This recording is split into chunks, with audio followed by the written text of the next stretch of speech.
In Canaan along the Jordan River were all part of a large family that had a lot of problems. Believing in one God did not seem to help them be nicer to one another. We know that one young man called Joseph was bullied and mistreated by his brothers. The brothers were jealous because Joseph was their father's favorite. The father had given Joseph a coat of many colors. The brothers ripped off Joseph's coat, they threw him in a pit, and sold him as a slave to some traders who were traveling to Egypt. Once in Egypt, Joseph, even though he was a slave, became well known for his skills at figuring out the meaning of dreams. One day the Pharaoh had a nightmare and demanded that someone be found who could explain it.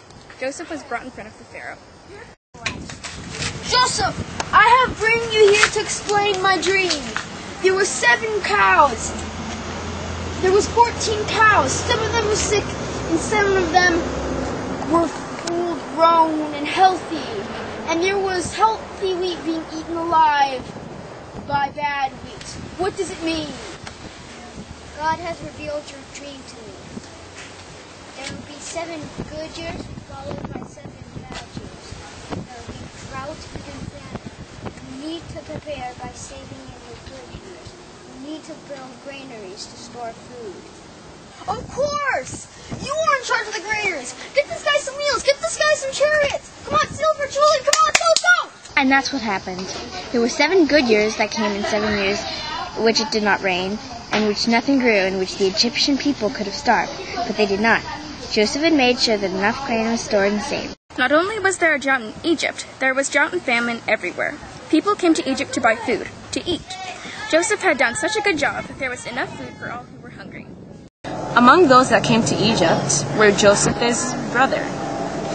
Canaan had no food. The Israelites were dying. They were amazed to discover that Joseph in Egypt and to discover that Joseph was the Pharaoh's right-hand man.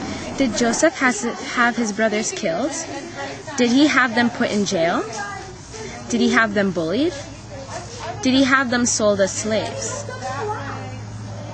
No, he did not. He invited them to dinner and fed them the fanciest dishes. His brothers wept in shame. And then, because Joseph knew that the time of drought and hunger was not over, because Joseph was an incredible good man, he asked his brothers to go back to Canaan and fetch not only their father, but all the Israelites in Canaan. They should all move to Egypt. Egypt had enough food. Egypt would be good to the Hebrews. And